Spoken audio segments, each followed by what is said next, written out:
Virginia Woolf es considerada una de las figuras literarias más importantes del siglo XX. A finales del siglo XIX y principios del XX era difícil ser escritora. Las escrituras de muchas mujeres se habían desarrollado en el ámbito de lo privado durante siglos. Libros de familia, diarios, cartas, y habían tenido muy escasa repercusión en la tradición literaria. Todavía hoy sigue ocurriendo esto en muchos lugares del mundo. Por otra parte, los textos escritos por mujeres han sido escasamente aceptados en el panorama cultural y han sido relegados peyorativamente muchas veces al ámbito de lo femenino. Si el término femenino ha de ser o no utilizado para designar la obra literaria de escritoras ha sido discutido por la crítica. Unos lo defienden, otros creen que no hay diferencia de género en la literatura, sino buenos o malos libros. La escritora británica Adeline Virginia Stevens, mejor conocida como Virginia Woolf, nació en Londres el 25 de enero de 1882, hija del historiador, escritor y montañero Leslie Stephen y de la modelo de pintores Julia Princep. Ambos tenían un divorcio en común. Leslie tenía una hija de su primera esposa y Julia otros 3 hijos de su primer marido, Herbert Duckworth. Tuvieron otros 4 hijos juntos. Virginia es recordada como un icono por su importante legado literario, que iba desde novelas, ensayos y biografías hasta cuentos, críticas, artículos periodísticos y obras teatrales.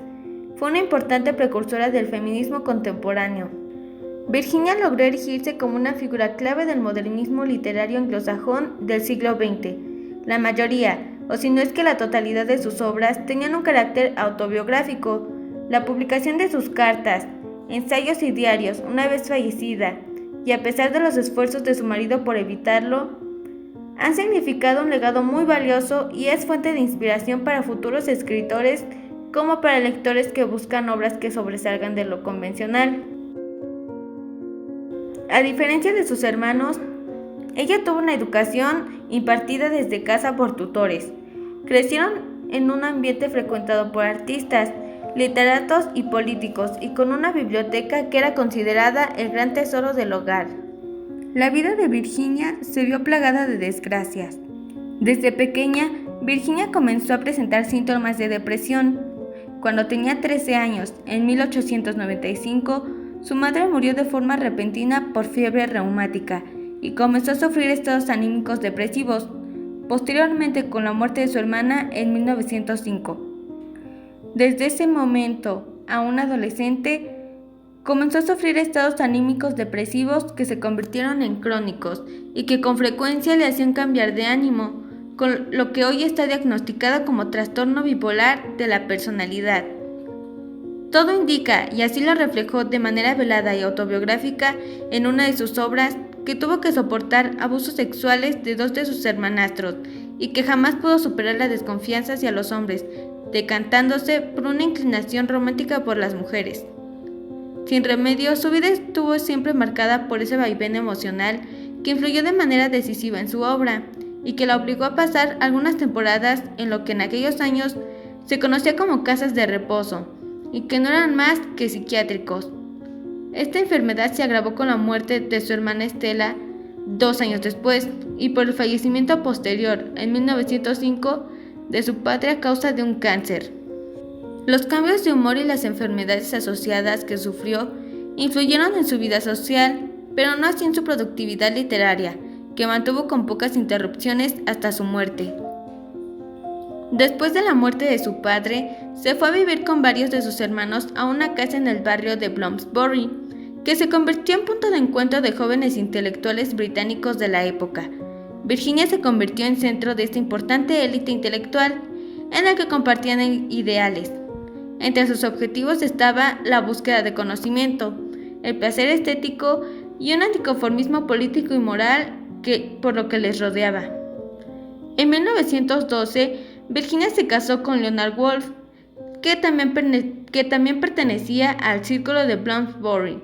5 años después, juntos fundaron la editorial Hogarth Press, que editó prácticamente toda la obra de la escritora inglesa y de figuras tan importantes como Sigmund Freud. En la década de los años 20, conoció a la también escritora Vita Sackville West. Con ella tuvo una relación amorosa, aunque ambas estaban felizmente casadas. Cuando se acabó su romance, continuaron su amistad hasta que Virginia falleció. Virginia y el feminismo contemporáneo. Virginia es considerada como una de las madres del feminismo y fue una de las primeras escritoras en plasmar en sus obras interpretaciones que eran calladas en su época, como la sexualidad, el feminismo, injusticias políticas y sexuales que las mujeres vivían a diario.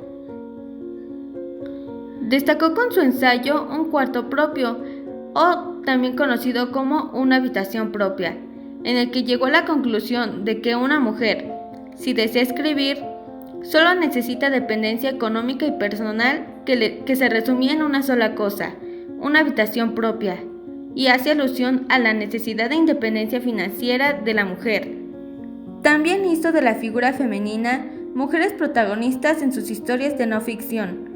Esto puso a la mujer en el foco de atención, pues dado que estaban en tiempos de guerra, el hombre era el héroe de todos los días. Fue inspiración e influencia del movimiento feminista liberal sufragista, debido a su forma de escribir y pensar. Luchó toda su vida contra el estereotipo de la mujer perfecta y, en un discurso dado en 1942, titulado The Women's Service League, mandó un mensaje contundente en el que decía que la mujer es más que el gentil ama de casa, más que esa mujer que sabe cocinar y cantar y que siempre sonríe, resuelve todos los pequeños problemas. Dijo que la mujer es mucho más que eso. La mujer es independiente, inteligente y que sus pensamientos son importantes para la sociedad y aportan. Sus primeras obras fueron Fin de viaje en 1915, Noche y día en 1919 y El cuarto de Jacob en 1922, donde aparece expuesta su intención de llevar las novelas a algo más que una mera narración.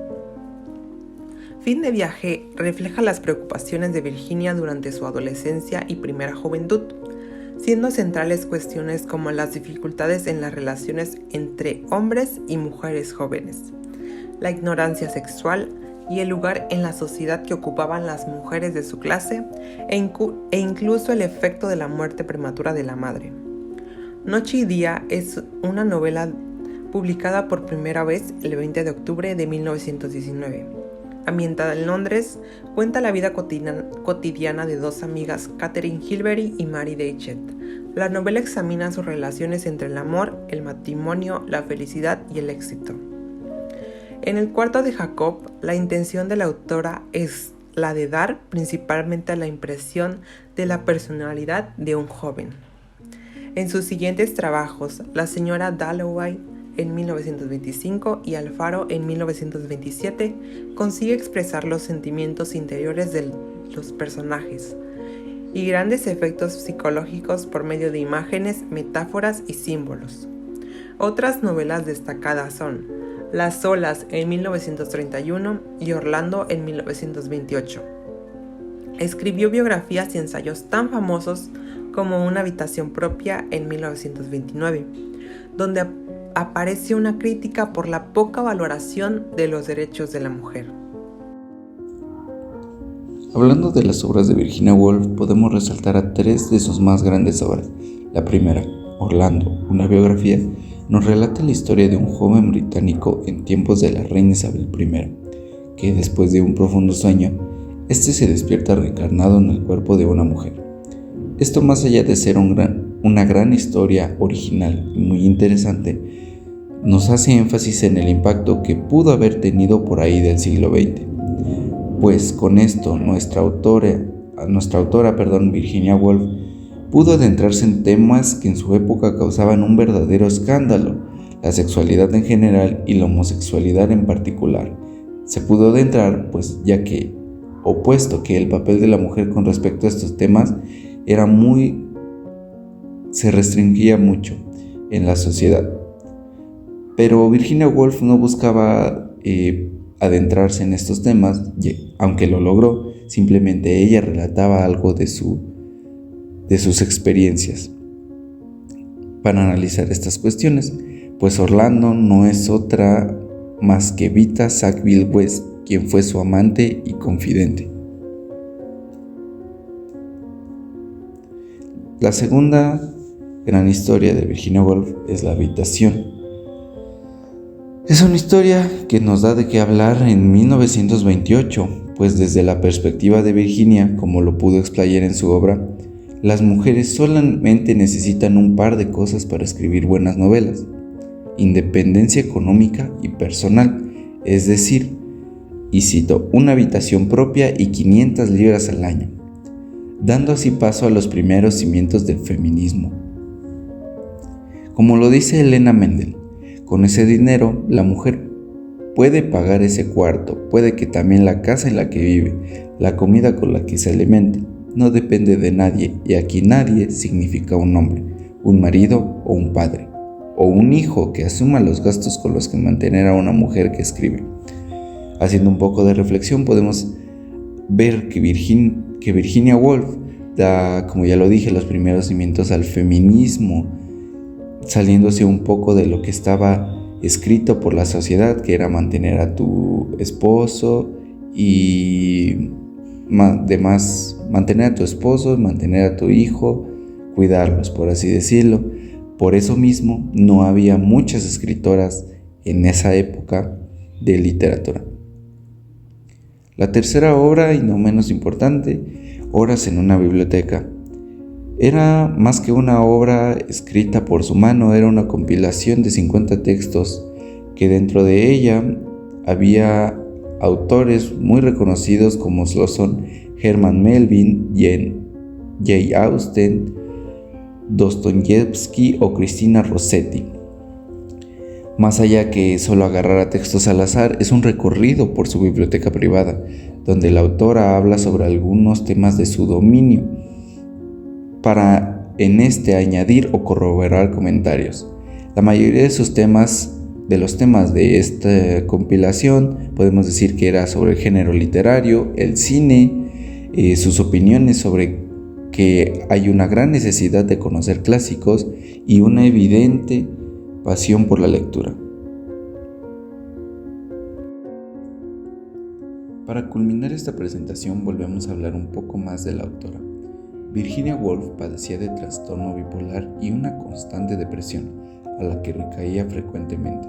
Sumando el vivir en tiempos de la Segunda Guerra Mundial, podemos decir que nuestra autora no padecía de una buena salud mental, y también suponer que estas razones influyeron demasiado en su decisión de suicidio.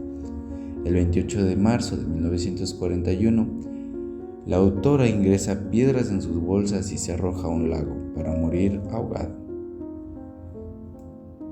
Como memoria a ella y a su esposo, les dejamos la última carta de Virginia a él, donde ella expresa su fuerte recaída en depresión y otros trastornos, así como también el amor que tiene a su esposo y el no querer dejarle con una responsabilidad extra.